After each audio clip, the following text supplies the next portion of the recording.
Bonjour, bonjour à toutes et bonjour à tous, chers fidèles lecteurs de la Tribune, la grande tribune de la présidentielle. Notre émission Élysée 2022 se tient aujourd'hui et reçoit Gaspard Koenig. Bonjour Gaspard. Bonjour.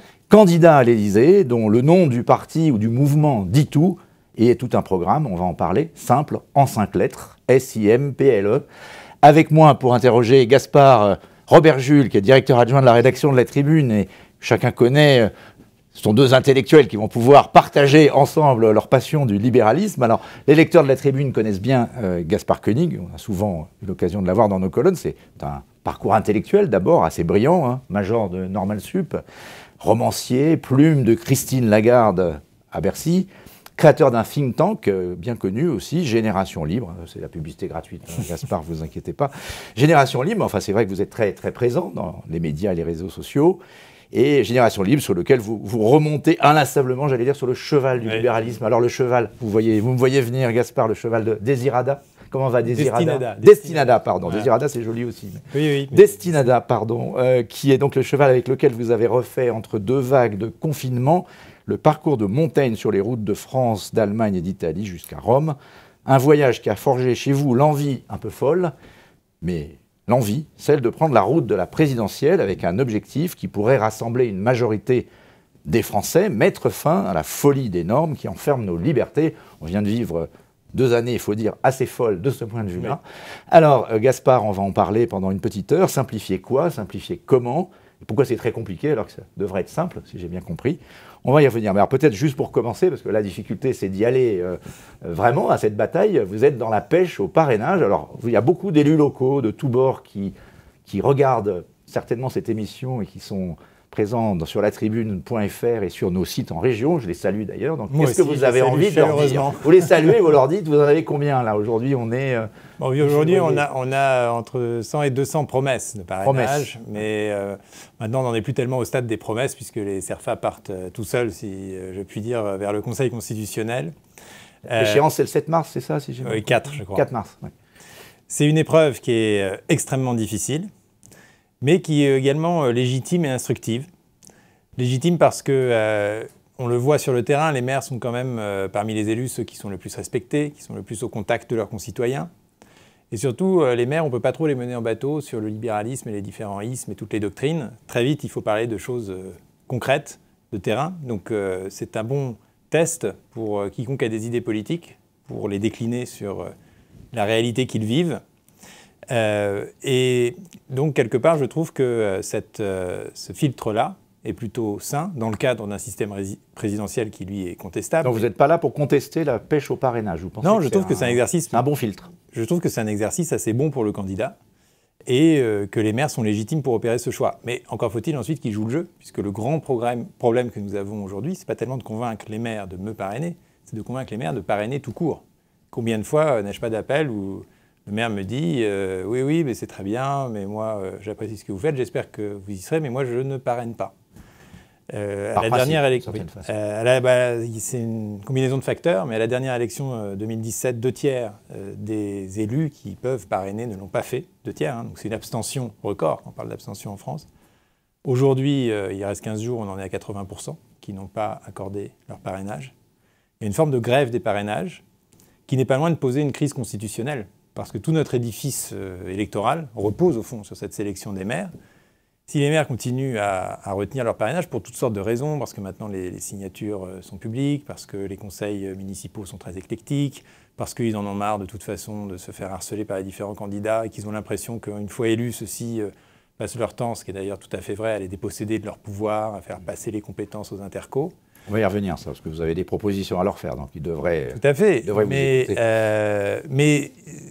mais s'ils ne font rien, eh bien, on rentre dans un système où seuls les grands partis classiques qui tiennent les conseils régionaux, les conseils départementaux, peuvent faire remonter leur parrainage, et où les autres sont vox clemens in deserto, et que donc on bloque quelque part le système démocratique. Mais alors, précisément, ça pose un problème du point de vue démocratique. Est-ce que vous ne pensez pas qu'il faudrait faire évoluer ce système? Est-ce qu'il est toujours Moi, je pense que si on légitime? Lever l'anonymat, remettre l'anonymat, pardon.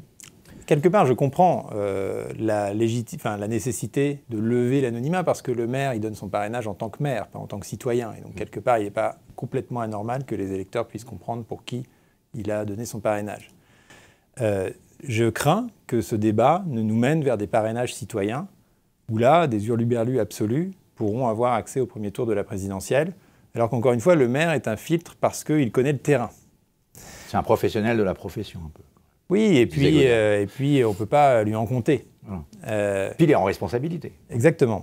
Donc je trouverais dommage qu'on n'arrive pas à réformer le système ou alors on fait exploser le système présidentiel et ça peut être une bonne occasion de le faire. Peut-être qu'on pourrait dire d'ailleurs au maire l'inverse, la prochaine fois, faites la grève totale, ne parrainez personne, et comme ça l'élection présidentielle ne pourra pas avoir lieu. C'est encore une autre option. Mais dans le cadre de la présidentielle, on peut travailler sur des mécanismes, par exemple, de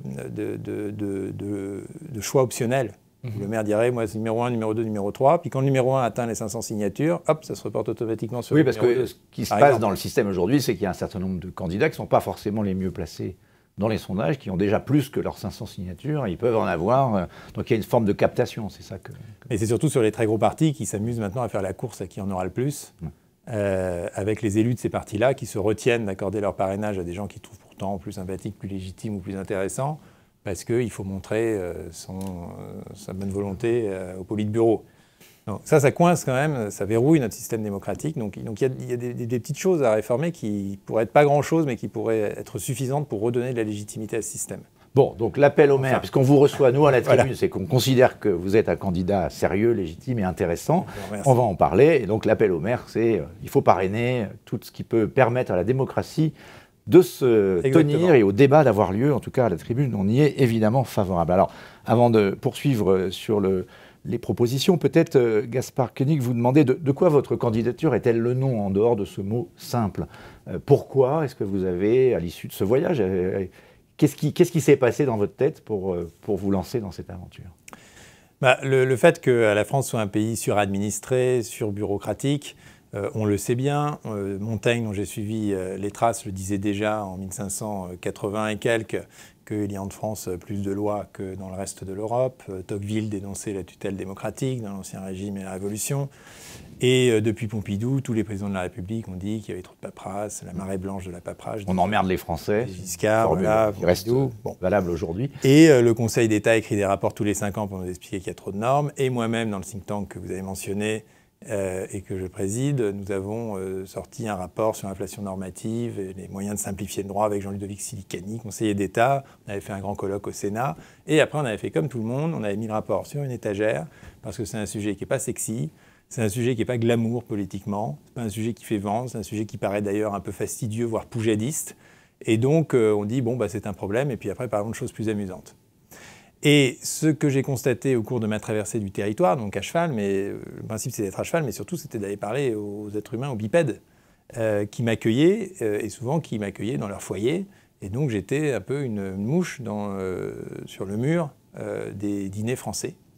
Et j'écoutais ce qui se disait et les problèmes qui ressortaient naturellement. Je n'étais pas là pour poser des questions. Est-ce que vous avez peur de l'immigration ? Est-ce que vous avez peur de la sécurité ? Est-ce que vous vous sentez abandonné ? Avec le biais incroyable qu'introduit à ce moment-là l'observateur ou le sondeur vis-à-vis de l'observé et du sondé.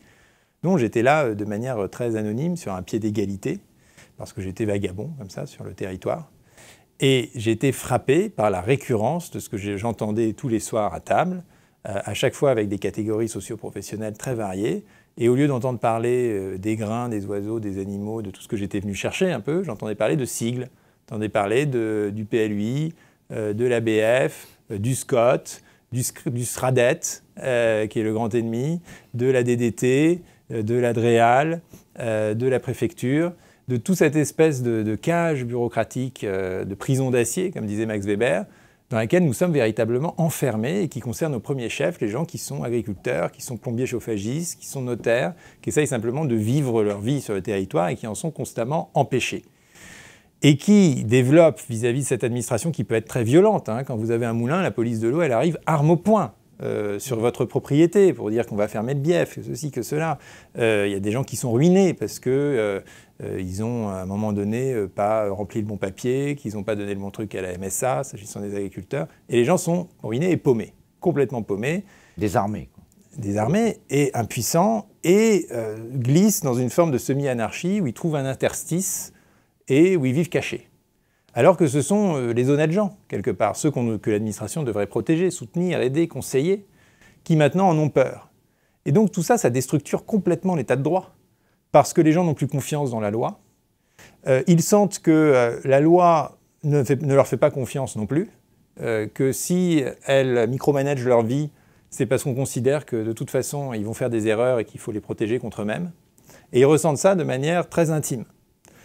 Et donc, en termes de justice sociale, c'est une catastrophe. Parce que les gens qui sont les plus proches des centres d'information et de pouvoir, ceux qui produisent le genre de rapport que nous avons produit, bon, ils comprennent le problème, mais ils s'en accommodent, parce que quelque part, ils peuvent toujours avoir un contact qui leur débrouille une situation, ou bien ils peuvent employer un cabinet d'audit, un expert comptable, un avocat fiscaliste, qui va éventuellement même les faire profiter d'un système complexe. Un système complexe profite aux insiders, et en revanche massacre les outsiders qui se trouvent devant le mur normatif complètement démunis. Donc, en fait, vous avez décidé de partir en guerre contre ça, à cheval comme Don Quichotte, j'allais dire. Je dis c'est un sujet grave, c'est un sujet premier, c'est un sujet matriciel. Si on ne fait pas ça, ça ne sert à rien de parler du reste, des grandes lois, de la redistribution, de la souveraineté, de tout ce qu'on veut. Il faut d'abord reconstruire les fondations de notre maison commune, pour pouvoir exister ensemble et pour pouvoir laisser aux gens la liberté. Ça ne sert à rien d'avoir les grandes libertés données par la Déclaration des droits de l'homme et la Constitution si on est au quotidien, pieds et poings liés, et surtout dans l'anxiété permanente de faire quelque chose qui ne serait pas autorisé. Le principe de l'état de droit, c'est tout ce qui n'est pas interdit est autorisé, et aujourd'hui on vit au contraire dans un régime d'exception. Il faut constamment aller demander l'autorisation, même quand on change une clôture, même quand on fait un piège à ragondin, pour les plus petits actes de la vie quotidienne. Je me suis dit, c'est un sujet juste, c'est le sujet en fait, c'est le sujet prioritaire, parce que si on arrive à dénouer ce sujet, les questions de pouvoir d'achat, les questions de santé, les questions d'éducation, tout ça va en découler.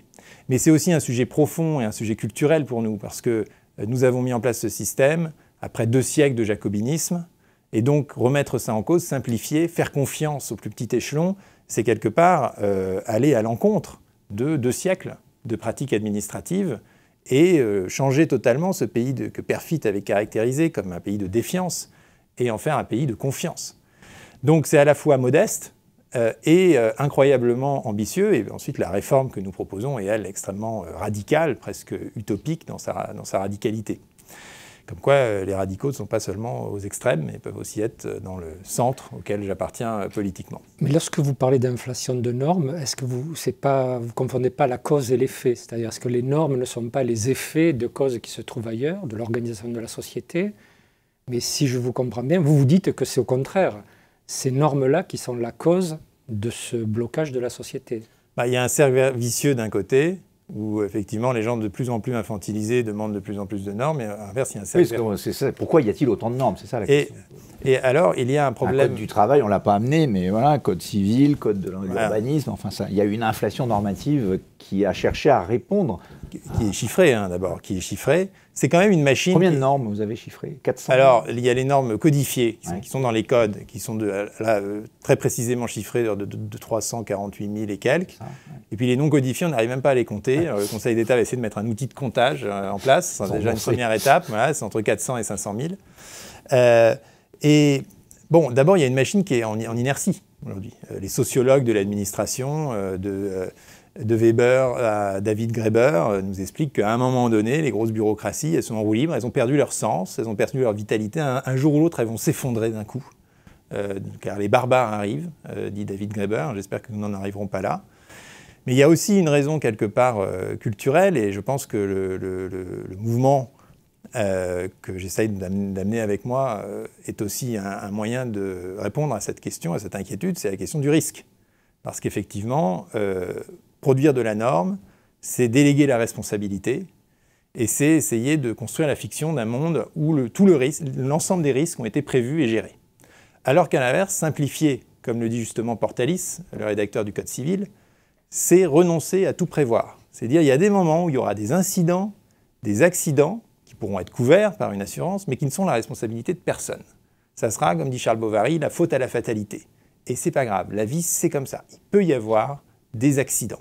C'est ce que je voulais dire. Est-ce que votre candidature, et ce mot que vous imposez dans le débat simple, simplicité, simplifié, il n'est pas un peu l'enfant de cette crise incroyable qu'on vient de vivre, et qui particulièrement en France, sans doute dans d'autres pays aussi, mais parce qu'on n'avait jamais vécu, c'était inédit, a conduit les pouvoirs publics à prendre des décisions de dingue. Enfin, si on se souvient, la définition du non essentiel, enfin des trucs, je ne reviens pas, tout le monde là. Et on s'est tous, quelque part, comme citoyens et comme on s'est retrouvés désarmés. On se disait, bon, si on met cette règle, on s'est remis à contester la règle. Est-ce qu'on n'est pas tous redevenus, au travers de cette crise, des anarchistes, entre guillemets, en puissance, non pas simplement par opposition à la règle, mais par volonté? Est-ce que cette crise ne produit pas, effectivement, cette demande de liberté, ce qui serait plutôt une bonne chose? Je pense que cette crise, elle a complètement exacerbé le problème.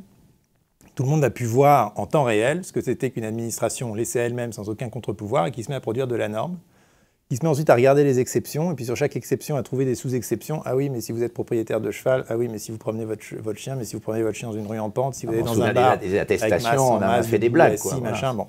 Et en fait, c'est ce que Montaigne décrit très bien. Plus une loi essaye d'aller dans le détail, plus elle devient folle parce qu'elle doit aller dans le sous-détail, et le sous-détail du sous-détail parce qu'il y a forcément une exception, etc. Et plus elle rate de toute façon. L'interdiction de manger dans les trains, de boire de l'eau. Plus elle rate la singularité de la vie, qui elle est toujours hors des cases. Vous savez, les gens disent, moi je tombe pas dans les cases. Mais personne ne tombe dans les cases, et encore heureux, parce que si on tombait dans les cases, on serait des robots. Donc cette crise, elle a révélé comment ça marche, et elle a illustré, c'est un formidable exercice pédagogique, le fait que ça, justement, ça ne marche plus. Et que plus personne ne respecte la loi, dans les deux sens du terme, et que la loi est devenue d'ailleurs une espèce d'énorme nudge que les politiques eux-mêmes ne prennent pas au sérieux. C'est-à-dire que maintenant, quand le gouvernement fait une nouvelle loi absurde, il vous dit qu'il va y avoir une période de tolérance. C'est comme il sait que ce n'est pas applicable, on tolère. Donc ça veut dire quoi? Ça veut dire qu'on introduit de l'arbitraire, qu'on avoue qu'en fait la loi, c'est un peu à sa convenance parce qu'effectivement elle n'est pas vraiment applicable. Et tout ça paraît, c'est exactement le sens de ce qu'a dit Emmanuel Macron quand il parlait d'emmerder les non-vaccinés. La loi, elle est là pour obliger les gens à se vacciner, ou bien pour considérer qu'on a le droit de ne pas l'être, et à ce moment-là, laisser les gens tranquilles. Elle n'est pas là pour créer une souricière où, petit à petit, on vous incite, on vous piège pour adopter un certain comportement. Et donc, c'est très révélateur d'une conception de la loi qui est devenue complètement folle. Et je lisais il y a quelques jours un article sur l'insécurité fait par un chercheur qui disait l'insécurité vient aussi du fait que la loi n'est plus respectée parce qu'elle n'est plus respectable. Et que du coup, les gens n'ont plus de limites. Et quelque part, moi, ce pourquoi je plaide, c'est quelque chose d'assez basique. Je plaide pour l'état de droit. Il y a des lois simples, mais très solidement respectées, et où ensuite, on est libre de faire tout ce qui n'est pas interdit. Et j'ajoute, d'un point de vue culturel, que cette crise, elle a aussi généré une envie de simplicité au sens peut-être plus moral du terme, de revenir à la nature, de revenir aux équilibres naturels, d'avoir un contact plus direct avec autrui, et de moins consommer aussi, d'être dans une forme de sobriété, de dépouillement. C'est un peu ce que j'ai expérimenté à cheval à titre la plus existentiel et personnel.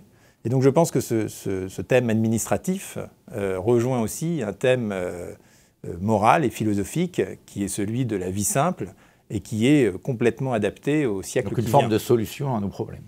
Oui, vous avez évoqué la notion de nudge qui est très à la mode, donc, et Thaler et Stein qui ont pondu un peu ce concept parlent précisément de paternalisme libertarien. Et c'est un peu ce que vous expliquez, c'est-à-dire qu'aujourd'hui aussi, il y a au sein de la société un certain nombre de personnes pour qui cette prise en charge par l'État leur convient tout à fait. Ça a été aussi une des leçons de la pandémie, c'est-à-dire qu'à un moment, les gens se replient sur leur sphère privée, alors peut-être dans un milieu plus urbain, et ça les satisfait tout à fait. Là, souvent, vous citez des exemples de gens qui sont dans un milieu rural, souvent, qui ont affaire à des problèmes qui ne se posent pas dans un milieu urbain. Donc, est-ce qu'il n'y a pas aussi un déséquilibre dans votre appréciation de ces citoyens? Alors d'abord sur le paternalisme libertarien et le nudge, moi je pense que le paternalisme ne peut pas être libertarien, c'est pour ça que je suis très opposé au nudge, parce que maintenant les neurosciences arrivent à un degré de précision tel que en fait on oriente de manière quasiment contrainte les comportements des gens. C'est pas qu'ils sont libres et qu'ils ont un petit nudge, c'est qu'ils sont complètement acheminés. Le pass vaccinal, c'est ça. Le pass vaccinal, les algorithmes dont j'ai parlé dans d'autres ouvrages et dans d'autres contextes. Quant à la population, moi je pense que la différence n'est pas entre les urbains et les ruraux. J'ai été dans des cités où les gens ont des problèmes d'allocation sociale, de RSA. Et là, c'est le même enfer, parce que pour remplir un RSA, ça prend 120 jours. C'est un formulaire de 10 pages avec des sigles que ni vous ni moi ne sommes capables de comprendre. Et quand par miracle vous l'obtenez, ensuite, il y a des contrôles, il y a des inspections, des CAF qui peuvent venir chez vous. Il y a des commissions pour voir si vous méritez toujours votre RSA. Bref, vous avez tellement peur de le perdre que vous ne bougez plus le petit doigt, vous ne bougez pas de département, sinon il faut changer de dossier, c'est l'horreur. Si vous reprenez un petit truc en auto-entrepreneur, vous le perdez, donc c'est l'horreur aussi, parce qu'après il faut le redemander. Et donc, cette pression, même ce burn-out administratif, puisqu'une députée avait posé une proposition de loi sur la question du burn-out administratif, elle concerne aussi bien l'agriculteur que le demandeur de RSA dans les banlieues, que un peu n'importe qui. La vraie différence, c'est entre ceux qui sont proches des centres de pouvoir et d'information et ceux qui ne le sont pas. Et ça, il y en a partout, que ce soit dans les provinces ou dans les villes. Ce n'est pas une question de niveau de revenu, c'est une question de connaissance. Et ça introduit une injustice en effet très forte, parce qu'on voit bien par exemple que les grosses municipalités n'ont aucun problème à avoir des cabinets qui vont faire tous les dossiers de demande de subvention possibles pour répondre à tous les appels à projets lancés par le gouvernement pour avoir un maximum d'aide pour pouvoir faire plein de travaux d'embellissement et autres dans les villes, et que les petites communes en sont complètement incapables. Pareil sur les contribuables. Vous avez aujourd'hui les 0,1% des plus gros patrimoines qui payent moins de 10% d'impôts sur les successions. C'est le rapport du Conseil d'analyse économique, parce qu'ils ont réussi à tirer toutes les ficelles des nombreuses niches qui existent là-dedans, alors que vous avez un petit nombre de contribuables qui payent 50%, qui fournissent 50% des recettes parce qu'ils sont dans la mauvaise case, qu'ils sont morts trop tôt, qu'ils ne sont pas organisés, qu'ils n'ont pas d'enfants biologiques. Donc, dans tous les domaines, vous retrouvez en fait cette partition. Sur les entreprises, c'est pareil. Aujourd'hui, les DAF des entreprises sont harcelés au téléphone par des gens qui leur proposent de leur obtenir un crédit d'impôt recherche, par exemple, contre 20 ou 30% de la somme récupérée. Alors dire, oh, vous occupez pas, moi je peux maquiller un peu ce que vous voulez en R&D, je sais cocher les cases. Voilà. Donc vous avez toutes ces espèces de vautours de la complexité qui sont des improductifs et qui font figure de courroie de transmission au fond entre le citoyen et l'administration, et qui renforcent encore ces inégalités, parce qu'il y a ceux qui peuvent se les payer, qui y ont accès, et les autres. Alors vous parliez de solutions radicales, parce que quand on vous écoute, on se dit, qu'est-ce qu'on peut faire ? Alors il y a eu ce phénomène, cette colère qu'on a vu aussi monter dans le pays, beaucoup de gens qui sont montés, les gilets jaunes, etc., sur des débats qui étaient très très multiples. On sent bien qu'il y a aujourd'hui une énergie potentiellement libérable dans cette France qui est à un moment, ce serait intéressant que vous nous disiez comment vous la ressentez, vous qui l'avez vu de partout, mais est-ce que du coup, si on enlève toutes ces règles, il se passe quoi ? C'est quoi la méthode, la démarche que vous proposez ? C'est de les retirer, de dire aux gens on va les recréer ensemble, ou alors il y a quelqu'un de génial qui arrive en disant voilà, il y a 10 règles, et puis après vous débrouillez ? Je pense que sur les gilets jaunes, le sentiment qui est prévalent dans le pays et qu'on retrouve parfaitement dans le livre que Anne Niva a écrit récemment, après justement de longs reportages au cœur des villes moyennes françaises, la France de face, c'est le sentiment de ne pas maîtriser son destin, que c'est d'autres qui décident. Et d'ailleurs, c'est pas un hasard. Ça vient d'en haut, c'est Paris, quoi. Voilà. Et c'est pas un hasard si une des premières propositions des Gilets jaunes, c'était le RIC, le référendum d'initiative citoyenne. Moi, je suis opposé pour d'autres raisons, mais je comprends très très bien d'où ça vient. C'est dit qu'on n'arrive pas à maîtriser. Vous êtes opposé parce que c'est pas la bonne méthode pour vous ? C'est pas la bonne échelle. Moi, je suis favorable au référendum à portée contraignante, mais en local. Parce que c'est en local qu'on apprend la démocratie, c'est-à-dire ce qui s'est passé en Suisse, où les Suisses ont exercé la démocratie locale pendant des siècles avant de passer au référendum national. Donc disons juste, mettons les pierres les unes après les autres et commençons par le local. Alors revenons sur la démarche, votre méthode. Mais, et donc, la méthode, nous l'avons baptisée projet Portalis. Alors ce que nous avons fait, c'est que d'abord nous avons réuni des témoignages. On a passé 3 mois, alors là pas à cheval, à refaire un tour de France sur tous les territoires et à prendre en note les problèmes des gens avec l'administration, la bureaucratie en général. Sur un petit carnet, à chaque fois je notais des quantités de sigles, de nouveaux sigles que j'apprenais à chaque tournée avec des entrepreneurs, des associations, en faisant du porte-à-porte, enfin en voyant qui voulait bien me voir. Et puis on a récolté plusieurs milliers de témoignages grâce à un site et puis manuellement. Et tous les lundis, on les faisait relire par une équipe de juristes en droit public qui donnait une petite synthèse. Et à la fin de tout ça, on a fait travailler ces juristes On dit, c'est vraiment pas possible d'arriver à démêler ce truc norme par norme, mais ça c'est ce qu'on essaye de faire à chaque quinquennat, c'est les énièmes commissions. Le choc de simplification qui ne se produit jamais. Il ne se produit jamais parce que la matrice, le moteur, il reste là. Donc, on a beau... voilà.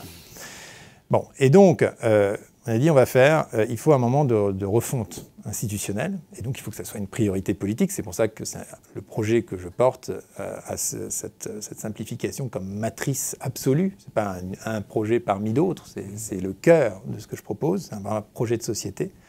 Il faut que ça soit une priorité politique, et puis surtout, il faut le faire de manière systémique, pas norme par norme, mais remonter aux grands principes de chaque code et dégager le reste. Donc ne pas regarder quelles normes on enlève, mais quelles normes on garde, et réécrire, recodifier l'ensemble de notre droit. On a 2 bons exemples dans notre histoire, c'est pratique, l'un ancien, l'autre récent. Ancien, c'est donc Portalis, c'est tous ces juristes nommés par Napoléon qui, en 2 ans, réécrivent le droit français, parce que Napoléon dit c'est quoi cette espèce de magma du droit féodal. Et ça donne le Code civil. Ça donne notamment le Code civil, et dans ses mémoires, Napoléon explique bien que cette simplicité est son œuvre première, et que cette simplicité vaut mieux que toutes les lois. Donc on l'a déjà fait. Donc on l'a déjà fait. On l'a déjà fait, avec des traditions qui dataient effectivement. Exactement. C'est exporté d'ailleurs. Toute l'histoire de France a été... On l'a déjà fait, donc je dis, on a de quoi, on a en fait dans notre histoire un bon modèle.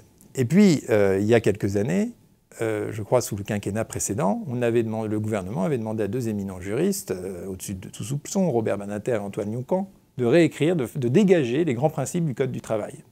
Ils y ont passé 1 an, une commission avec des juristes, et puis ils en ont fait tirer 61 principes sur 5 pages, parfaitement compréhensibles, lisibles, et ça c'est beau, ça c'est du droit, c'est comme la Déclaration des droits de l'homme et du citoyen, ça tient sur 1 page. Et nous ce qu'on dit c'est, ça en fait, c'est le Code du travail, point barre. Et on fait la même chose sur tous les codes, surtout pour qu'il n'y ait pas de jaloux, qu'on ne nous dise pas vous prenez à celui-ci mais pas à celui-là. On fait la même chose sur tous les codes. On aboutit à 5000 grands principes du droit, c'est quand même pas mal. Donc ça veut dire au lieu de 500 000, quoi, en gros. Voilà, donc on divise par 100, c'est ça notre promesse. Divisé par 100, non ? Divisé par 100. Ensuite, on en fait un petit livre qu'on donne à tous les Français. Et voilà le droit qui s'applique en France. Nul n'est censé ignorer la loi. On l'apprend à l'école. Tout le monde peut la comprendre. Si on faisait un peu de droit à l'école, ça pourrait être pas mal. Prendre par cœur, le réciter. On apprenait les départements. Le beau droit, c'est joli en plus, c'est de la belle langue. En parallèle, l'idée n'est pas de supprimer des fonctionnaires de manière comptable, l'idée est de redonner du sens à la fonction publique. Et pour ça, de leur proposer d'aller sur le terrain, d'ouvrir des maisons du citoyen partout en France, où le fonctionnaire de base sera habilité à prendre des décisions. Donc vous ouvrirez votre grand livre rouge du droit français, vous direz moi je pense que voilà comment j'ai le droit de faire ma ferme auberge. Je prends la ferme auberge parce que c'est l'exemple qui ouvre notre livre, parce que c'est vraiment la chose la plus simple de l'histoire de l'humanité de faire une ferme auberge. C'est la première chose qu'a fait l'humanité sédentarisée. J'élève des bêtes et je les sers à manger. Et aujourd'hui, pour faire une ferme auberge, c'est l'horreur, parce que ça ne tombe pas dans les cases. Donc du coup, la ferme est en GAEC, l'auberge en SARL, il faut reporter les heures de l'un sur l'autre. Elles sont limitées dans le temps pour continuer à avoir les aides PAC. Si le produit est transformé, il tombe dans le GAEC. S'il n'est pas transformé, il tombe dans la SARL. Bref, les gens deviennent des comptables de profession pour pouvoir gérer leur exploitation. Le fonctionnaire, lui, est juste un contrôleur. Il devient un contrôleur. Et voilà, d'ailleurs, souvent, vous racontez, je crois que ce sont souvent les femmes. Souvent les femmes qui font la paperasse. Font l'impôt papier, si je peux. Avant, les femmes faisaient la couture, et maintenant, elles font la paperasse. Une sorte de division du travail. Donc c'est aussi une forme d'émancipation féminine que de simplifier notre environnement normatif. Et bien, dans mon système demain, cette dame ouvrira le gros livre rouge, verra à peu près les grands principes qui régissent son activité, ira confirmer ça à la maison du citoyen en disant « Bonjour monsieur », avec un être humain, il expliquera son problème, il dira « Est-ce que donc vous pouvez me valider ça ?» Et la décision du fonctionnaire de terrain, qui aura le droit évidemment d'en référer à son administration centrale, mais c'est lui qui se débrouille. On ne veut pas savoir, nous, ce qu'il y a sous le capot de la machine. Nous, on ne veut pas connaître les sigles. On n'a pas un seul sigle à connaître en tant que citoyen. On vit notre vie, c'est tout.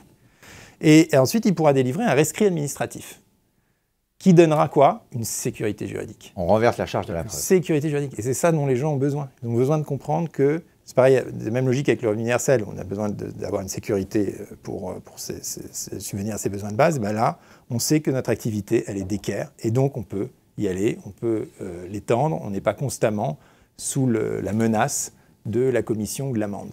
Alors justement, je voulais revenir sur un point que vous avez évoqué plusieurs fois, c'est cette question des sigles. On a l'impression aussi qu'il y a une langue qui détruit la langue que les gens parlent chez eux normalement. Et là, tout d'un coup, ils doivent apprendre une autre langue à base de sigles.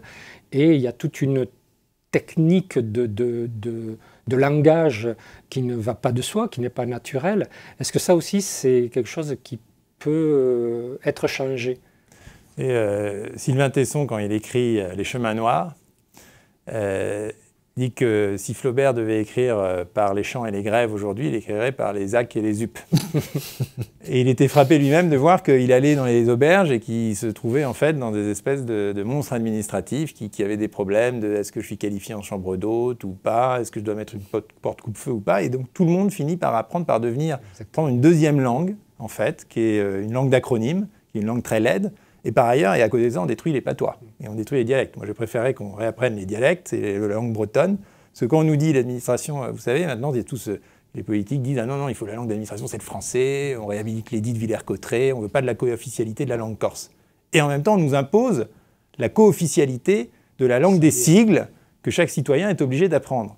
Et je disais souvent à mes interlocuteurs, après avoir noté toutes leurs doléances, en fait, vous savez, vous ne devriez pas avoir à connaître tout ça. Parce que les gens finissent par l'intégrer comme si c'était une fatalité de la vie et qu'il fallait en passer par là. Mais non, c'est nous qui nous sommes constitués ces tourments et c'est à nous de nous en affranchir. Alors, ce qui est amusant en vous écoutant depuis tout à l'heure, je me dis, mais ça a l'air très simple, pour reprendre le mot du mouvement, mais en même temps, c'est de la politique, c'est-à-dire qu'il faut être président de la République pour faire ça. Vous dites, je suis capable de prendre 500 000 normes, de les transformer en 5 000 trucs que tout le monde comprend, même un enfant. Donc c'est faisable, intellectuellement, mais politiquement, c'est s'attaquer à des citadelles, parce qu'à chaque fois, il y a une phrase que j'aime bien sur les niches fiscales, je sais que vous les attaquez aux niches fiscales, je dis souvent sur les niches fiscales, pourquoi on ne les supprime jamais, c'est parce que dans chaque niche, il y a un chien de garde. Et on a l'impression que dans chacune de ces normes, vous avez cité le cas de ceux qui bénéficient, qui sont les vautours, pour reprendre votre expression, de l'impôt papier, de la paperasse, mais il faut donc un pouvoir extrêmement fort, comme l'était Napoléon, vous citiez pour le Code civil, pour imposer cette simplification. Donc il faut être président. Seul un président de la République peut faire ça. Alors c'est bien pour ça, c'est bien le sens de ma candidature. C'est de dire que ce sujet doit être une priorité politique, et que ce soit moi ou un autre, j'espère imposer ce sujet comme le sujet politique numéro 1. Oui, mais il ne suffit pas de le dire, parce que vous l'avez dit, le choc de simplification, ils l'ont tous fait, de Sarkozy à Hollande en passant par Macron. Là, aujourd'hui, c'est Pécresse, Zemmour, enfin, ils sont tous en train de dire on va simplifier. On ne les croit jamais, parce que ça ne se produit pas. Qu'est-ce qui fait qu'avec vous, ça se produirait? Parce que d'abord, nous avons une méthode. D'abord, nous avons une foi. C'est-à-dire que je l'ai vu, j'y crois, et ça m'irrite. Donc c'est quelque chose qui est profondément ancré en moi. Et souvent, le politique manque de ce ressort existentiel. Et puis que deuxièmement, on a une méthode. C'est le projet Portalis, c'est très clair. Voilà comment on va procéder pour le faire. On ne va pas faire une commission de simplification. On va extraire les grands principes de chaque code.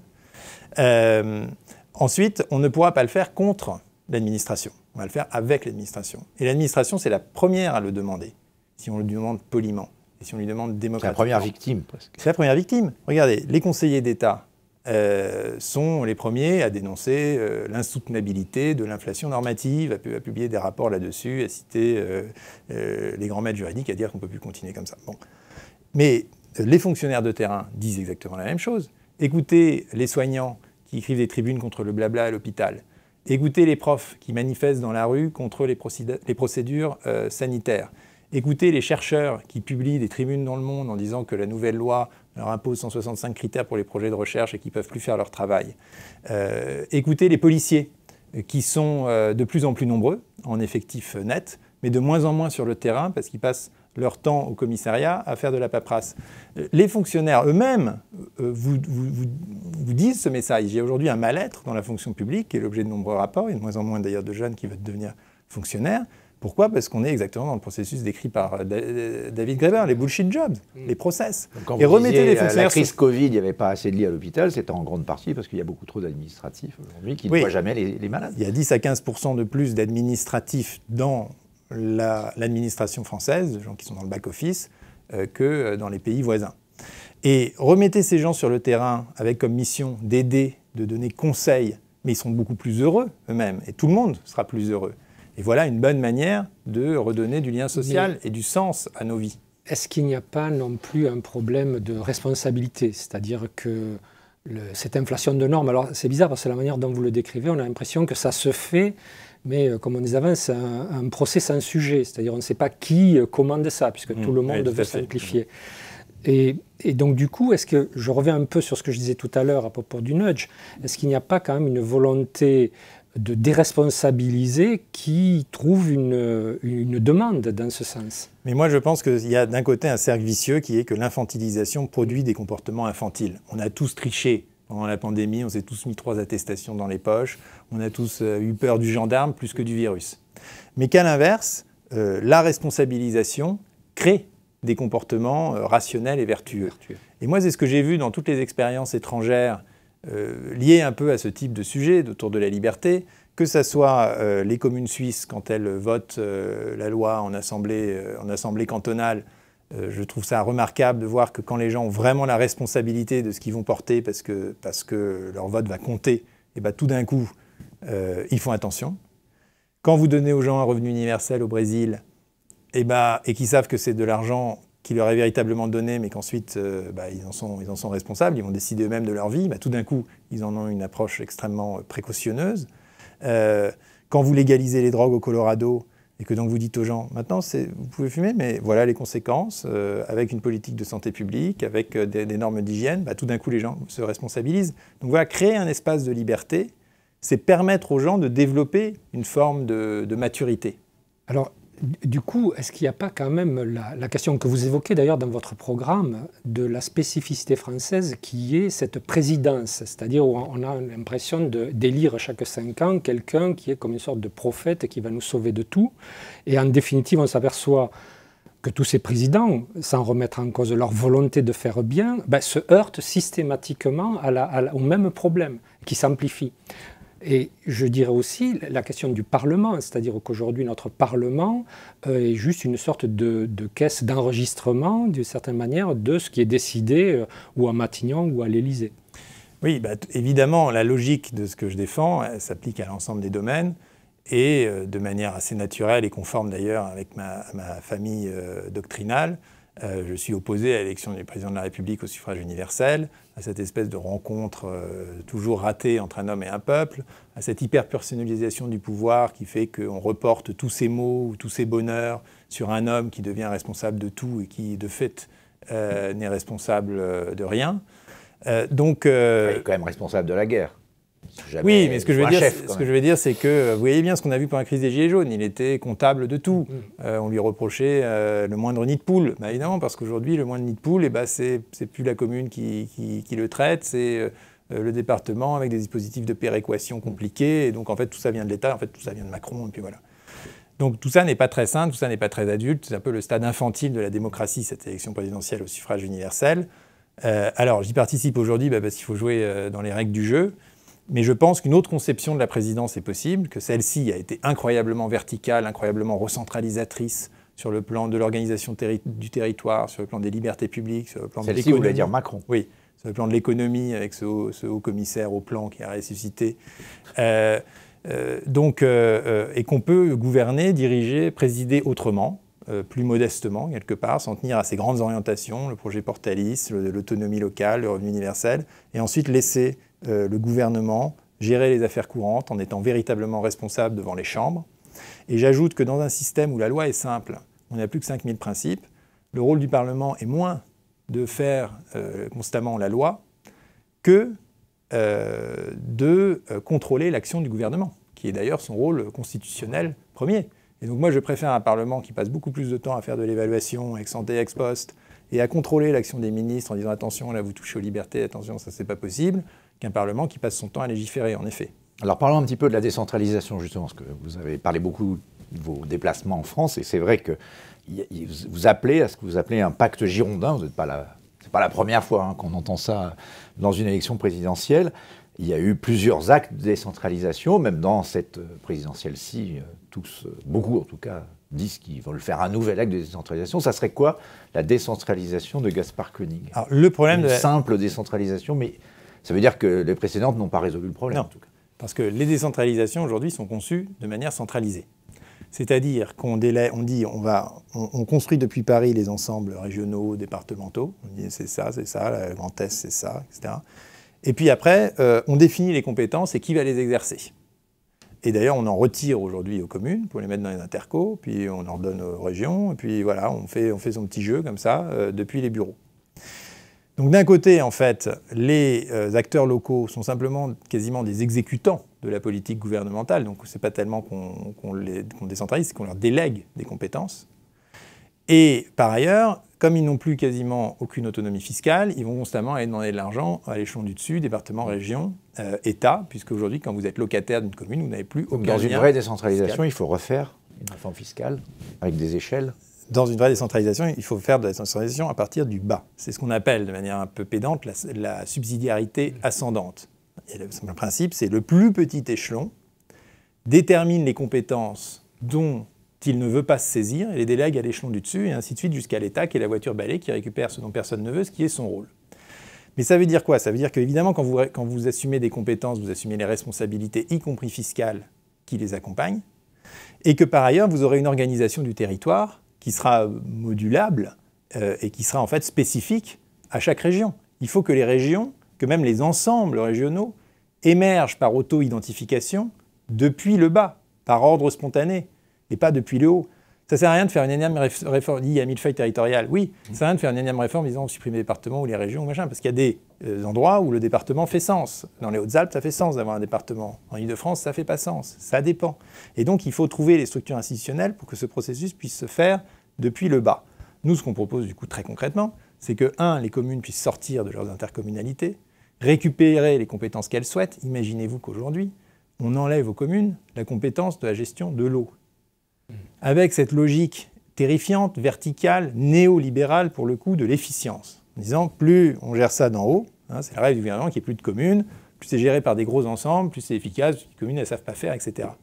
Mais pour une commune de montagne, une commune corse, une commune savoyarde, qui a sa source, qui gère son eau depuis des siècles, qui sait faire, qui se l'est appropriée, ça va au-delà de la question. D'abord, je pense que c'est efficace, et de toute façon, ça va bien au-delà de la question économique, c'est une question culturelle et anthropologique, de maîtriser son territoire. Et leur ôter la gestion de l'eau, c'est un acte d'une violence inouïe, surtout quand on sait à quel point l'eau est déterminante pour notre vie, et aussi dans le siècle qui vient, siècle de changement climatique et de probables bouleversements climatiques. Donc, c'est un bon exemple. Vous avez d'un côté les néolibéraux qui disent « hop, on remonte le niveau », et de l'autre côté les vrais libéraux qui disent « non, non, non, non, ceux qui veulent s'associer le font, aucun problème, mais les autres peuvent gérer à leur échelle, même s'il y a des effets de bord, d'inefficience, pas grave. C'est le moteur. Voilà. On propose également que les départements puissent fusionner ou se scinder, suivant leur volonté propre, et que chaque collectivité puisse prendre l'autonomie qu'elle souhaite. Donc quand les Corses, moi j'ai commencé ma campagne par la Corse, de manière symbolique. Première fois d'ailleurs, je crois, dans l'histoire de notre Ve République, une campagne présidentielle commence par la Corse, en disant que, évidemment, que j'accueille de bon cœur leur demande d'autonomie, de plein droit et de plein exercice. En revanche, ce que je ne veux pas, c'est d'inscrire le peuple corse dans la Constitution. Parce que pour moi, toute collectivité française devrait pouvoir assumer cette autonomie si elle le souhaite. Et d'ailleurs, j'en profite pour rappeler que l'Alsace-Moselle possède une autonomie de plein droit et de plein exercice bien supérieure à ce que demandent même les Corses aujourd'hui. Ils ont leurs droits bancaires, leurs droits assurantiels, leur sécurité sociale, leur concordat, des choses vraiment extrêmement structurantes. Est-ce que ça gêne quelqu'un? Non. Est-ce qu'on en parle pendant les campagnes présidentielles? Jamais. Est-ce que les Alsaciens se sentent moins français que les autres? Absolument pas. C'est quand même bien la preuve qu'on peut gérer les territoires de manière extrêmement spécifique, qu'on peut cultiver ses singularités et, d'autant mieux, faire partie du grand tout national. C'est pour ça que quand on dit la République est une et indivisible, on se trompe en accolant ces deux termes. Pour qu'elle soit une, il faut qu'elle soit divisible. Il faut qu'elle soit diverse. La République, elle est une et diverse. Voilà ce que je proposerais volontiers de mettre dans la Constitution. Alors, le personnage qui est clé quand même dans toute votre réforme, c'est le maire. Alors, pourquoi le maire? Pourquoi pas le département? D'abord parce que le maire donne des parrainages. Ça, j'ai bien compris. Le maire est votre ami, déjà. Mais c'est aussi parce que le maire, c'est le personnage où qu'on soit, on peut l'alpaguer, si j'ose dire, exactement. lui dire, voilà, ça va pas. Le maire est magistrat, comme ministre, c'est le premier magistrat de son c'est territoire. compliqué. Donc c'est celui qui est bien au courant des problématiques de terrain, d'une certaine façon. Non, mais ça, très sérieusement, c'est ce que j'ai vraiment vu dans mon Tour de France. Parce que quand j'arrivais avec ma pauvre jument, tout crasseux, avec des problèmes jusqu'à la tête, un fer, une jument qui a déféré, je cherche un veto, etc., j'ai quelqu'un qui peut me donner du foin. Au bout de deux visites, je tombe sur le maire. Parce que quelqu'un va appeler le maire. Et le maire, il passe en fait dans les petits villages. C'est un président d'Assos qui passe sa vie au téléphone pour régler les problèmes de véhicules qui s'embourbent, pour régler les conflits entre voisins, pour s'occuper du pauvre type qui arrive avec son cheval. Voilà. Et donc, j'ai vraiment constaté à quel point c'était un élément d'existence commune complètement central. Et ce truc technocratique de dire le maire ne sert à rien, il y a trop de communes en France, regardez dans les autres pays c'est tellement mieux, on va supprimer les petites communes, c'est ça vraiment l'obsession des derniers gouvernements. Je pense que ça rate complètement le sens de l'histoire, le sens des communautés, que nous avons la chance justement d'avoir ces ensembles cohérents, ces villages, qu'ils n'ont pas dit leur dernier mot, parce que, et la réforme du revenu universel d'ailleurs permettra d'accélérer cette tendance, il y a une vraie volonté néo-rurale d'aller repeupler ces villages, de travailler à distance, et je pense que c'est quelque chose de sérieux, c'est quelque chose qui va vraiment redonner vie à nos territoires, c'est quelque chose qui peut vraiment rendre notre pays encore plus prospère, divers et habité, et que de ce point de vue-là, le maire va reprendre tout son sens, enfin, il n'a jamais perdu, mais c'est un élément central. Et qu'effectivement, de tous les élus, il a la confiance des habitants. Et quand on dit « Ah oui, mais pourquoi personne ne vote au départemental et au régional ?» C'est trop loin, les gens ne savent pas. Et maintenant, on nous dit « Ah oui, mais c'est les intercos qui ont le pouvoir, donc on va élire le président d'interco au suffrage universel. » Mais les gens n'iront pas voter, c'est trop, les intercos c'est 25 communes, on ne sait pas où c'est. Le maire, on le connaît, on peut le croiser dans la rue, il est effectivement, comme disent souvent les maires, à portée d'engueulade ou à portée de baffe. Et c'est un élément essentiel pour fonder une société au plus petit échelon. C'est ce que disait Tocqueville, la démocratie, elle commence par la commune. Alors, parlons un petit peu maintenant d'économie on a parlé des grands principes. Alors, vous avez 2 ou 3 grandes réformes sur lesquelles vous voulez faire porter votre candidature. La première, elle concerne la libération, j'allais dire, du travail au travers de ce revenu de base. Est-ce que vous pouvez nous réexpliquer qu'est-ce que serait ce revenu de base? C'est une idée sur laquelle votre think tank a beaucoup travaillé. Mais s'il devait le proposer donc, en 2022, il prendrait quelle forme et comment le mettre en place? Qu'est-ce que ça changerait? Alors d'abord, le revenu universel, c'est-à-dire l'idée de donner la même somme à tout individu à partir de 18 ans, tous les mois, et ce tout au long de son existence, et qui permet de subvenir aux besoins de base. Et quelque part, une idée philosophique importante dans une société prospère, où on dit, parmi nos droits, il y a le droit de ne pas mourir de faim, le droit de s'habiller, le droit d'avoir accès à l'énergie, le droit d'avoir un toit sur la tête. Aujourd'hui, ça s'appelle les revenus d'assistance, dans la version technocratique. Mais maintenant, justement, ça prend une forme qui reste encore engluée dans la notion de charité. Alors, il faut des contreparties, et puis il y a plein de systèmes de vérification. C'est assez humiliant et stigmatisant, parce qu'il faut vérifier que vous êtes pauvre, il faut vérifier que vos revenus, ceci, cela. On parle d'assistanat. Et effectivement, ça génère un système d'assistanat où, comme on le disait précédemment, les gens sont coincés dans leur identité de pauvre et dans une bureaucratie sociale qui les empêche d'en sortir. Avec un revenu de base, d'abord tout le monde a le même, donc c'est absolument pas discriminant. Et ensuite, ça vous permet justement de vous projeter dans l'avenir avec une vraie stabilité et donc d'entreprendre. Et ce que montrent toutes les expériences de revenu universel dans le monde, que ce soit en Inde, en Namibie, au Brésil, en Finlande, aux États-Unis, etc., c'est que le taux d'activité augmente. Parce qu'une fois qu'il y a cette stabilité-là, vous ne cherchez plus tous les mois à joindre les deux bouts, mais vous allez faire quelque chose de votre vie. Ça libère les énergies. Ça libère complètement. Alors, par ailleurs, vous éliminez tous les effets de seuil, c'est-à-dire toutes ces tensions qui sont créées parce que certains vivent davantage des revenus d'assistance que certains qui travaillent, c'est vrai aussi. Tout ça, c'est mécaniquement éliminé par un revenu universel. Donc ça simplifie l'impôt. Ça simplifie l'impôt et ça simplifie le système social. Donc, maintenant, comment ça marche concrètement? D'abord, on fait ça à budget constant. Nous, dans tout notre programme, c'est un programme de simplification à droit et budget constant. C'est un programme à la fois très radical et c'est un programme qui ne bouleverse pas les grands équilibres juridiques et macroéconomiques de notre société. Alors, comment je fais ça? Nous avons calculé, avec donc Marc de Basquiat, cet expert avec qui on a publié de nombreux rapports sur le sujet, que si on donnait un revenu de base de l'ordre de 500 €, c'est-à-dire c'est l'ordre du RSA, hein, c'est pas le Pérou, okay, de 500 €, il faudrait pour le financer un impôt sur le revenu, comprenant aussi une partie du système de santé, de 30% sur l'ensemble des revenus capital et travail, se substituant, lui, à un certain nombre d'impôts dont l'IR, le revenu de base, se substituant au RSA, à la prime d'activité, aux allocations familiales, etc. Et alors ça marche comment? C'est les 500 €, c'est un crédit d'impôt, et les 30%, c'est une flat tax. Et vous n'avez plus que 2 paramètres dans votre système socio-fiscal, 30%, 500. Ça veut dire que vous calculez à la fin de chaque mois la différence entre les 30% que vous devez et les 500 € que l'on vous doit. Si vous gagnez peu, sous 1 700 € en fait, vous allez toucher du cash, parce que la différence va être négative. Si vous êtes au-dessus, bah vous allez payer l'impôt, moins 500, mais ça sera absorbé, ça ne se verra pas, ça sera virtuel. Donc je prends un exemple très concret. Vous n'avez rien. Plutôt que d'avoir à demander à faire toutes ces procédures, être dans l'insécurité, etc., boum, vous recevez vos 500. Et on a bien vu avec la crise Covid, des gens qui étaient dans l'événementiel, qui n'avaient aucune économie, mais qui étaient dans des milieux voilà, de fêtes. Tout d'un coup, ils se retrouvent avec rien. Ah, là, ils ne savent pas du tout quoi faire. Ils ne sont pas du tout dans le système social habituel. Dans le cas de figure universel, ils auraient eu les 500 sans avoir rien à demander à personne dès le mois d'après, parce que c'est automatique, c'est calculé sur les revenus du mois précédent. Donc, touche 500. Ceux qui sont entre 0 et, disons, 1700, c'est-à-dire le revenu médian globalement en France, se voient automatiquement accorder un bonus, un peu de cash en plus, qui fait que le travail paye toujours, parce qu'à chaque euro gagné, vous avez 70% de plus dans votre poche, donc il n'y a plus les effets de seuil, et qui offre un coussin de stabilité à tous ceux qui ont des revenus fluctuants, que ce soit les agriculteurs qui peuvent finir avec 300 € à la fin du mois, que ce soit les travailleurs des plateformes, qui peuvent gagner 500 € un mois, 1 700 € l'autre mois, et qui... Ça permet de lisser les différences. Ça, surtout, pour les gens, ça donne un espèce de confort minimal. Par exemple, l'agriculteur à 300, en fait, il touchera dans mon système, vous voyez, 30% de 300, 100, arrondissons, moins 500, 400, donc il touchera 300 plus 400, 700. À la fin du mois, il touchera 700 plutôt que 300. Et l'agriculteur, il est dans l'espèce de zone grise où il est ni salarié, donc en CDI, machin, ni dans un milieu où il connaît le système social.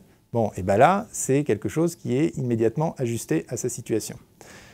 Moi, j'ai visité une entreprise à Valence il y a quelques semaines, dans le cadre de ma campagne, où on me disait les ouvriers ne font pas d'heures sup parce qu'ils perdent la prime d'activité et que du coup, ils gagnent moins au final.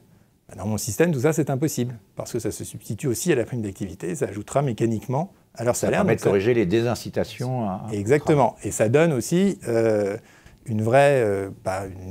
début de réponse à la question des travailleurs pauvres. Et au-dessus de 1 700, vous payez l'impôt, et là, vous avez éradiqué les niches fiscales, tout le monde paye le même impôt, moins 500, donc au moins ça a le mérite d'une visibilité parfaite. Donc voilà. Plus d'impôts progressifs.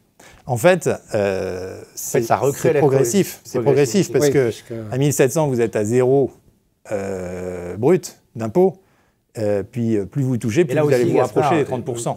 En réel. On a déjà eu cette discussion maintes fois. Ça paraît tellement beau et tellement simple sur le papier, pourquoi est-ce qu'on ne l'a jamais fait? C'est probablement aussi qu'on a parfois dans notre système besoin d'encourager, notamment en matière fiscale, telle ou telle, vous l'avez cité, la politique familiale par exemple, ça peut être, il y a parfois des objectifs à la fiscalité qui sont nobles. Mais non, c'est du nudge, on en parlait au début. Moi je pense que l'État doit être neutre par rapport au nombre d'enfants qu'on fait, il doit aider. C'est pour ça que nous on forfaitise les allocations familiales, on dit 250 € par enfant, c'est tout. C'est tout, c'est autant qu'aujourd'hui. Mais simplement, on n'incite pas en disant on va augmenter la somme à mesure du nombre d'enfants. L'État doit être neutre par rapport au choix des individus. Ça, c'est vraiment profondément dans ma doctrine. C'est un changement complet d'état d'esprit. Séparer la loi et la morale. Et effectivement, ça a le mérite de la simplicité, mais quand vous parlez aux gens qui s'y connaissent vraiment au Trésor, ils considèrent ce système parfaitement rationnel. Aujourd'hui, on a simplement des vrais tabous. D'abord parce qu'il faut individualiser l'impôt, donc en finir avec le foyer fiscal et tutti quanti, code civil pour le coup. Ça, avec la retenue à la source, on y est proche. Non, on n'est plus très loin, mais vous voyez les briques, quand on parlait à Lionel Stoléru, paix à son âme, de ce sujet, qui est économiste qui travaillait sur des mécanismes approchant depuis les années 70, parce qu'il l'avait importé des États-Unis où il avait étudié de l'impôt négatif friedmanien, il disait que voilà, en fait, brique par brique, on s'en approche du revenu universel et que maintenant, il ne reste plus qu'à faire la bascule. Et à briser un autre tabou qui est la dissociation du revenu et du travail. Et aujourd'hui, vous voyez que même le RSA est lié à une recherche d'emploi. Même si c'est fictif, Ça reste comme ça dans l'esprit des gens. Et donc dire de manière tranchée, non, non, il y a un revenu qui est sans contrepartie, c'est quelque chose qui demande un vrai saut intellectuel, philosophique. Foucault, quand il parlait de ça, culturel, Foucault, quand il parlait de ça, la leçon de biopolitique, disait ça, c'est une vraie révolution, parce que ça change notre ordre social tel qu'il est instauré depuis la société industrielle, en fait, et l'idée que c'est la production de valeur qui doit être valorisée dans la société. Alors, il y a un autre débat fiscal dont on parle beaucoup en ce moment, on ne peut pas parler de tout, mais déjà celui-là, parce qu'il est vraiment dans le débat public, c'est l'héritage. Alors qu'est-ce que Gaspard Koenig nous dit sur l'héritage, la transmission, que ce soit d'une maison de famille ou d'une entreprise? Qu'est-ce qu'on peut changer, qu'est-ce qu'il faut changer dans notre système? Alors d'abord, ça doit être pareil, que ce soit une maison de famille, une entreprise, etc. Pareil, l'État n'est pas là pour juger ce qui est transmis, ce qui avantage ou pas la société. Chacun a des qu'on appelle le fruit d'une vie de travail, souvent, on appelle ça comme ça. Alors d'abord, pour simplifier tout ça, et pareil, même principe à recette fiscale constante. Ce qu'on fait, c'est que, on dit que désormais, on peut léguer à qui on veut, dans les mêmes conditions. Que ce soit son frère, son fils, son petit-fils, son neveu ou son voisin, c'est pareil. C'est un être humain qui décide de léguer à un autre être humain. Et que deuxièmement, ça doit être également pareil, quel que soit l'âge auquel on lègue, donc, que ce soit de son vivant ou que ce soit à sa mort. Donc la donation et la transmission doivent être complètement harmonisées. Enfin, la transmission et la donation et la succession. Pardon. Tout ça, c'est de la transmission. Et comment on fait ça? Eh bien, on bascule la charge du calcul de la fiscalité du donataire au récipiendaire en disant, c'est très simple, chacun a un abattement de 500 000 € dans sa vie. Ça veut dire qu'il peut recevoir des transmissions de toutes sortes de sources, de gens vivants qui font des donations, de gens qui décèdent et qui les ont couchés sur leur testament. Et à partir de 500 000 €, il paye 10% d'impôt. C'est tout. Terminé. Donc c'est l'application de l'impôt négatif quelque part à l'héritage. Exactement. Exactement. Et quand les Français vont vous entendre parler de 500 000 €, alors que la moyenne, je crois, de l'héritage, elle est moins de 150 000. Bien sûr, mais c'est parce qu'on fait ça. Ça va là, ils vont trouver ça énorme. Mais oui et non, parce que en fait, aujourd'hui, 85% des Français, de facto, ne payent pas de droit de succession. Parce qu'ils sont justement sous 500 000 €. Voilà. Donc, pour tous ces gens, surtout pour la plupart des gens, ça ne changera rien. Et pour les gros héritages, 10% ça paraît peu, mais en fait c'est plus que ça n'est aujourd'hui, parce que les très gros héritages sont tellement habiles à se faufiler dans les différentes niches qu'ils payent encore moins que ça. Donc, c'est encore un avantage de la simplification par rapport à la complexité. Vous voyez, la loi Dutreil... Recréer de la justice fiscale par la simplification. Complètement, la loi Dutreil, elle dit, avec toutes sortes de mécanismes compliqués, les transmissions d'entreprise, c'est 11%, je crois. Voilà, il n'y a plus besoin de loi Dutreil pour les entreprises. C'est tout le monde pareil, tout le monde à 10%. Vous voyez que même il y a un petit avantage par rapport à 11%. Bon. Mais c'est 10 vrais %, si je puis dire. Ce n'est pas un truc qui est mité par toutes sortes de niches. Et c'est un truc qui permet surtout aussi, qui incitera les gens qui ont du patrimoine à léguer tout au long de leur vie, plutôt que d'attendre leur mort. Oui, ce que vous appelez faire circuler l'argent, voilà. Faire circuler le capital. Aujourd'hui, c'est vrai qu'aujourd'hui, on hérite à plus de 60 ans. Hérite à plus de 60 ans, la part de l'héritage dans la fortune personnelle ne cesse d'augmenter, ce qui est mauvais quand même, c'est-à-dire que ça crée une société de rentiers. Et là, je dis, sans en passer par la redistribution centrale, je crée vraiment le maximum de mécanismes pour inciter à la redistribution spontanée, pour que les gens se disent, puisque quelqu'un qui n'a, je sais pas, 5 millions à transmettre, se dit, je vais profiter de l'abattement des 500 000, alors je vais donner 500 000 à mon fils, puis 500 000 à mon petit-fils, je saute une génération, comme ça, ce n'est pas des pré-retraités qui héritent de retraités. Et puis, je donne 500 000 autres à mon ami, là, qui sait bien, je sais pas... Beau projet. Au projet, que sais-je. Bref, je redonne du capital aux actifs, et quelque part, j'élimine aussi cette notion qui est quand même un peu perverse de dire, il suffit de... c'est presque pré-révolutionnaire de dire il suffit de naître aujourd'hui, il suffit de se donner la peine de naître pour recevoir un héritage, parce que vous avez la réserve héréditaire, et donc si vous êtes né dans une famille riche, vous êtes riche. Puis voilà. Là, quelque part, les cartes sont rebattues, parce que n'importe qui peut hériter. Oui, je voulais aussi revenir sur l'aspect au niveau de l'Europe, parce que l'Europe est aussi une fantastique machine à produire de la norme, les fameuses directives. Comment vous voyez cette articulation entre votre projet pour la France, l'Europe et nos voisins aussi, puisque quand vous vous êtes promené à cheval, vous avez terminé en Italie, et si je me souviens bien, vous avez ramené aussi des exemples aussi d'Italiens qui étaient très parlants. Alors sur l'Europe, premièrement, qu'est-ce que j'aime dans l'Europe? Le principe de subsidiarité, sur lequel l'Europe est fondée, et qui me va complètement, puisque c'est celui que j'essaye d'appliquer au territoire national. Donc que l'Europe gère le numérique, c'est primordial. Moi, je suis favorable à une réforme numérique pour la propriété privée des données personnelles. Ça ne peut passer évidemment que par l'Europe, Madame Vestager. Ce n'est pas la France qui va faire ça toute seule. Que l'Europe gère les traités de libre-échange, c'est très bien. Qu'elle gère le droit de la concurrence, c'est très bien. Bon. Donc il y a un certain nombre de domaines où c'est évident que l'Europe a la responsabilité. Et ensuite, il faut justement pouvoir construire différents modèles en fonction de différents pays, différentes régions, différentes communes, et appliquer cette subsidiarité tout le long de la chaîne.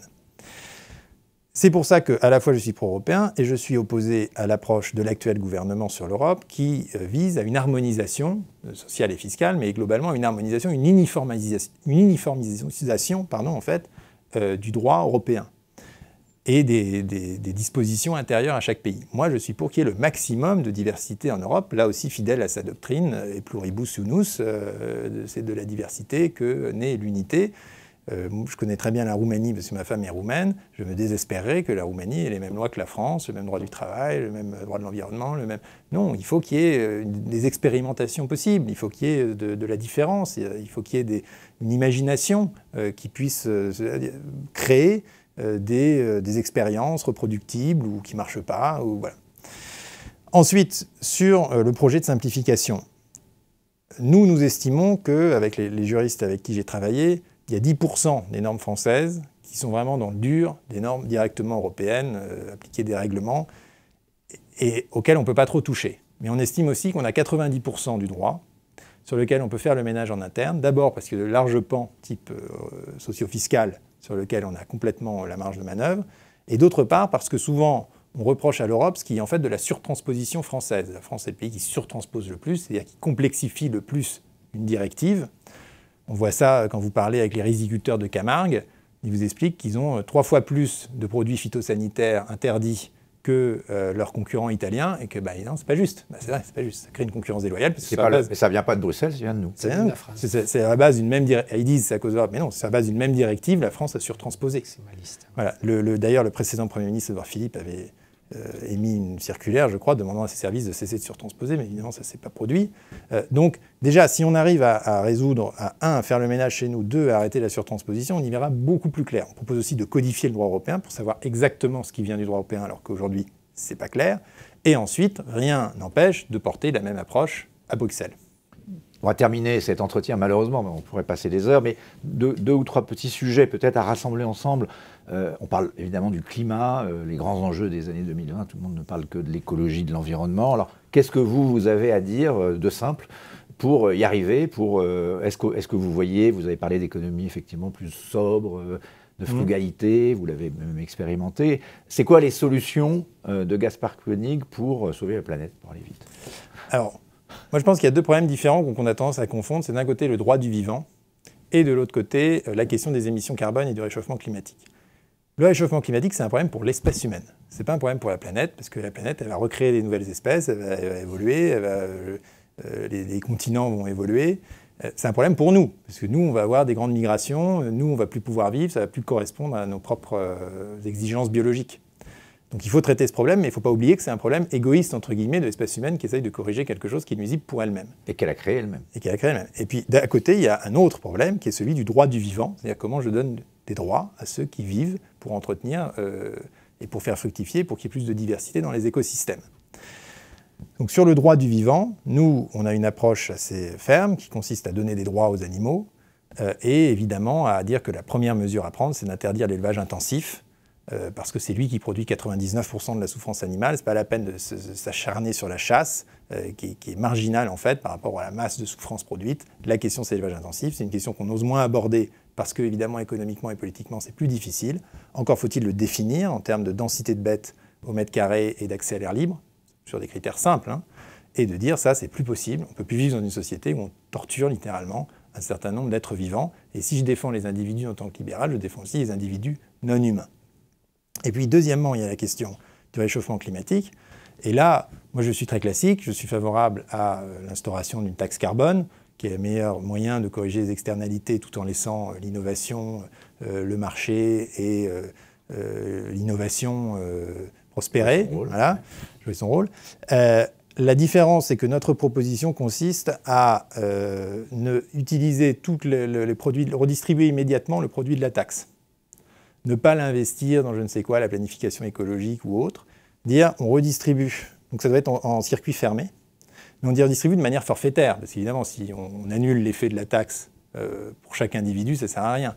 Mais on va définir ceux qui sont le plus touchés par la taxe, type agriculteurs ruraux, et forfaitairement leur redonner une grande partie de l'argent en maintenant le système d'incitation lié au signal prix. Donc, par exemple, un agriculteur qui va payer 300 € de taxe carbone et qui va se voir allouer 400 € en forfait compensation carbone, en fait, il va être gagnant, mais l'effet d'incitation de la taxe va être intouché. Voilà. Donc parce que c'est ce sur quoi on bute aujourd'hui. Tous les projets de taxe carbone ont entraîné les bonnets rouges, les gilets jaunes. Bon, et donc pour éviter du lobbying, des industriels. Voilà. Et puis à la fin, il ne se passe rien. Voilà. Donc il faut immédiatement prendre en compte la question du pouvoir d'achat, mettre en place ce mécanisme redistributif. Il faut une transition socialement juste. C'est ça. Voilà. Mettre en place ce mécanisme redistributif tout en gardant le système d'incitation. Voilà. Donc nous, on va faire une proposition très concrète là-dessus, qui n'est pas encore publiée, mais qui est en cours de finalisation.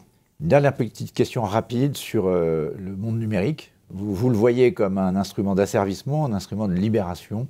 On parle beaucoup en ce moment du Web 3. Enfin, le Web 3, c'est-à-dire la blockchain, les nouvelles monnaies, les cryptos. C'est de la spéculation pure pour quelques-uns qui s'enrichissent, ou c'est là aussi potentiellement... Qu'est-ce que dit le libéral sur cette révolution-là ? Alors moi, j'avais fait un long tour du monde autour de l'intelligence artificielle qui avait donné lieu à un autre livre, La fin de l'individu. Et j'avais quand même constaté justement l'asservissement que produisait le numérique. Et ce n'est pas parce que c'est du privé et de l'innovation que c'est forcément bien pour la liberté. Et en l'occurrence, les neuroscientifiques qui travaillent sur les plateformes quand même maîtrisent tellement nos cerveaux qu'ils sont capables de les aiguillonner et que nous perdons incontestablement du libre arbitre et de la maîtrise de soi. Donc la solution structurelle que je propose, que je proposais dans cet ouvrage, c'est d'instaurer une propriété privée sur les données personnelles qui permettent aux gens de stocker leurs données dans une sorte de portefeuille intelligent, de smart wallet. Un peu comme pour les cryptos. Exactement, et je vais y revenir à ça, avec leurs conditions d'utilisation sur lesquelles les plateformes viendront cliquer. Parce que le droit de propriété, c'est le droit le plus protecteur. Et donc, on dira, voilà ce que je souhaite faire de mes données en fonction des secteurs, en fonction des données. Et ce contrat-là sera attaché à chaque donnée qui sort de... Toutes les données, y compris santé, y compris... Bah, surtout santé. Et justement, quand je parlais au patron, j'ai été visiter Ledger dans le cadre de ma campagne, et il disait, mais précisément, c'est ce que la blockchain permet. C'est ce que nous, on fait chez Ledger pour les cryptos, mais c'est ce qu'on pourrait faire pour l'ensemble des datas. Donc aujourd'hui, la technologie, elle existe. Parce qu'en fait, vous avez deux tendances un peu différentes dans le numérique. Vous avez l'IA qui est hyper centralisatrice, intelligence artificielle, et vous avez la blockchain qui est au contraire hyper décentralisatrice. Et donc, on peut tout à fait... Je ne pense pas que la technologie en soi soit bonne ou mauvaise. C'est la manière dont on l'utilise et dont on la gère politiquement. Aujourd'hui, clairement, on l'a mise dans des mains qui captent la valeur que l'on produit, c'est-à-dire les données qu'on leur donne pour rien. C'est vraiment du féodalisme. Moi, je propose de passer du féodalisme à l'économie de marché en instaurant un droit de propriété et donc une contractualisation de la data.